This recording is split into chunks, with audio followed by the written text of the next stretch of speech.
भारतीय राजनीति में एक बड़ा भूचाल आने वाला है।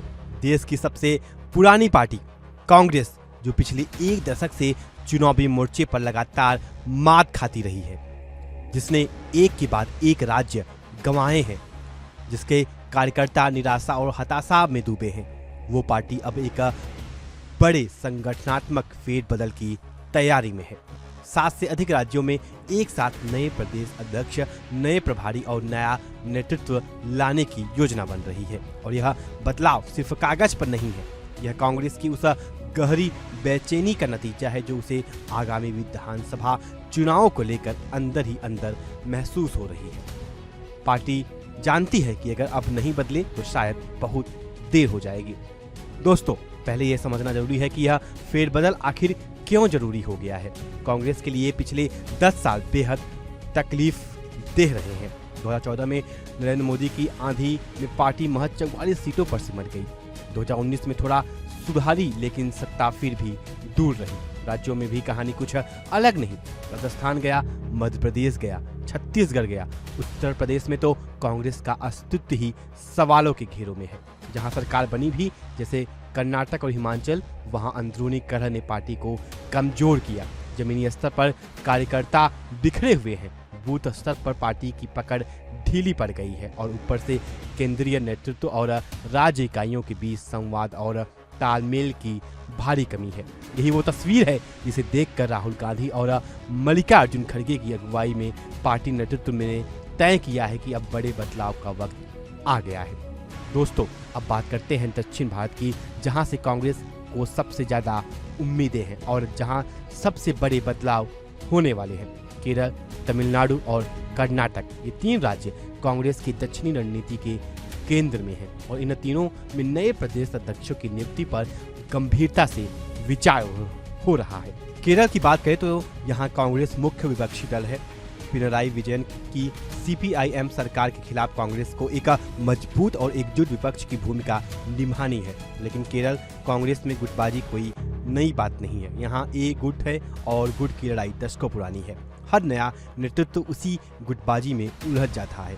ऐसे में नए प्रदेश नए अध्यक्ष की नियुक्ति से इस गुटबाजी को काबू में लाने की कोशिश होगी। लेकिन सवाल ये है, नया अध्यक्ष किस गुट का होगा और दूसरा गुट उसे स्वीकार करेगा या नहीं। तमिलनाडु में कांग्रेस DMK की सहयोगी है। स्टालिन सरकार के साथ गठबंधन में रहते हुए भी कांग्रेस को अपना स्वतंत्र और मजबूत संगठन बनाना है, क्योंकि गठबंधन की राजनीति में एक कड़वी सच्चाई है।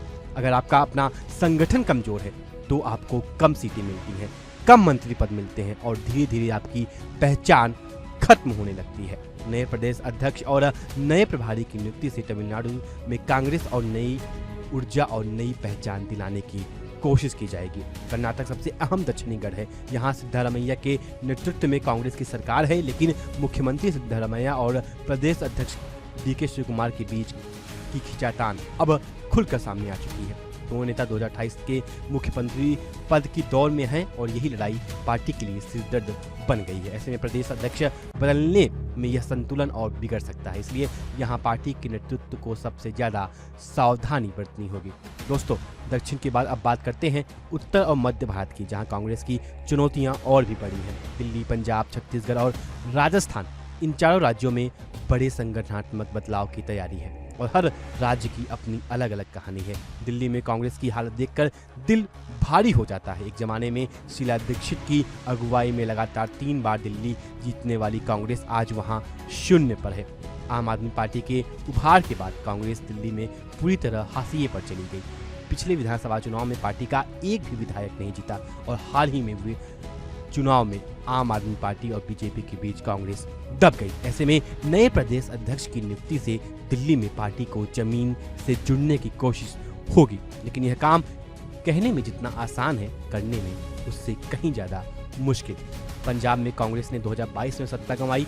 आम आदमी पार्टी ने 92 सीटें जीतकर ऐतिहासिक जनादेश हासिल किया और कांग्रेस महज 18 सीटों पर सिमट गई। उसके बाद से पंजाब कांग्रेस में भारी अंतर्कलह है। कैप्टन अरविंदर सिंह पहले ही जा चुके हैं। चरणजीत सिंह चन्नी और नवजोत सिंह सिद्धू भी खींचतान ने पार्टी को नुकसान पहुंचाया। ऐसे में पंजाब में नया और ऊर्जावान नेतृत्व लाना कांग्रेस की पहली जरूरत है।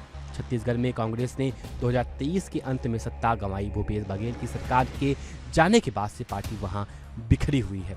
कार्यकर्ता हताश हैं, संगठन लगभग निष्क्रिय हो गया है। नए नेतृत्व से पार्टी संगठन को फिर से खड़ा करने और कार्यकर्ताओं को जान फूंकने की कोशिश होगी।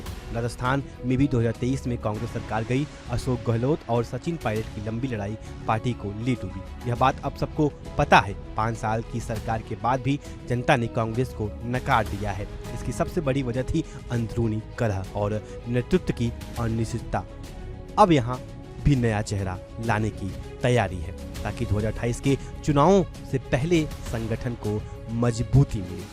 प्रदेश अध्यक्षों के अलावा कांग्रेस के प्रभारियों में भी बड़ा बदलाव होने वाला है। असम, तमिलनाडु और महाराष्ट्र जैसे राज्यों के लिए नए प्रभारी नियुक्ति किए जाएंगे। अब यहाँ प्रभारी कौन होते हैं, इनकी क्या भूमिका होती है, समझना बेहद जरूरी है। प्रभारी वो नेता होता है जो दिल्ली के केंद्रीय नेतृत्व और राज्य इकाइयों के बीच पुल का काम करता है। वो दिल्ली की नीतियों और निर्देशों को राज्य तक पहुंचाते हैं और राज्य की समस्याओं और जरूरतों को दिल्ली तक लेकर आते हैं। अगर यह पुल कमजोर हो, अगर प्रभारी और राज्य नेतृत्व के बीच संबंध ठीक न हो तो पूरा संगठन चरमरा जाता है और यही कांग्रेस के साथ कई राज्यों में बार बार हुआ है। महाराष्ट्र में हाल की विधानसभा चुनाव में MVA गठबंधन के बावजूद कांग्रेस अपेक्षित सीटें नहीं जीत पाई। नए प्रभारी की नियुक्ति से महाराष्ट्र में रणनीति को नई दिशा देने और शिवसेना और NCP के साथ बेहतर तालमेल बनाने की कोशिश होगी। असम में हिमंता बिस्वा शर्मा की BJP सरकार के खिलाफ कांग्रेस को एक मजबूत और प्रभावी विपक्ष खड़ा करना है और इसके लिए नए प्रभारी की सख्त जरूरत है। दोस्तों, इस पूरे फेरबदल की सफलता कुछ बड़े और बुनियादी सवालों के जवाब पर निर्भर करेगी। पहला सवाल, क्या नए चेहरे वाकई नए और ताजे होंगे? कांग्रेस में अक्सर देखा गया है कि एक नेता को हटाकर उसी पुरानी गुट का दूसरा नेता लाया जाता है। बदलाव नाम का होता है, हकीकत वही रहती है। अगर इस बार भी यही हुआ तो फेरबदल सिर्फ एक कागजी कार्रवाई बनकर रह जाएगी। दूसरा सवाल, क्या जमीनी कार्यकर्ताओं तक इस बदलाव का असर पहुंचेगा? पार्टी की सबसे बड़ी कमजोरी यही है, ऊपर और नीचे के बीच की खाई बहुत गहरी हो गई है। शीर्ष नेतृत्व में फैसले होते हैं लेकिन बूथ स्तर के कार्यकर्ताओं तक उसकी ऊर्जा नहीं पहुंचती। यही खाई पाटनी होगी। तीसरा सवाल, क्या यह बदलाव चुनावों से पहले हो पाएगा? आगामी विधानसभा चुनावों की तैयारी के लिए सबसे बेहद कम है।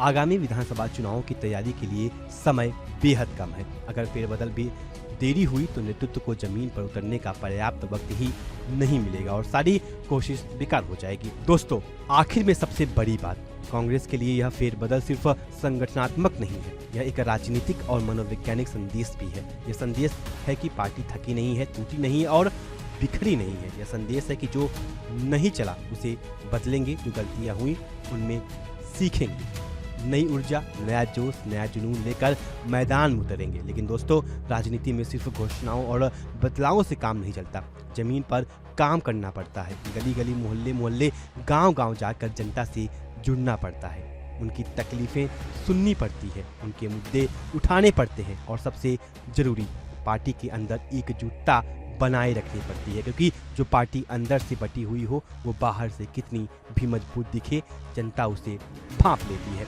कांग्रेस के पास मौका है।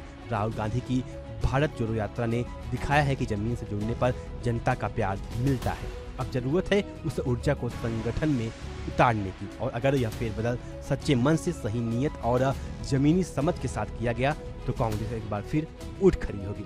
फिलहाल हमारे इस खास विश्लेषण में अभी के लिए इतना ही। इस खबर को लेकर के आपका क्या कुछ राय है, अपना राय कमेंट सेक्शन में जरूर साझा करें। वीडियो अच्छी लगी हो तो वीडियो को लाइक करें और चैनल को सब्सक्राइब करना ना भूलें। तब तक के लिए नमस्कार। देखिए इंडिया डेली 24/7 अब आपके स्मार्ट टीवी पर। इंडिया डेली मौजूद है सभी डिजिटल प्लेटफॉर्म पर लाइव और लगातार। इंडिया डेली 24/7 हर दिन राष्ट्र को समर्पित।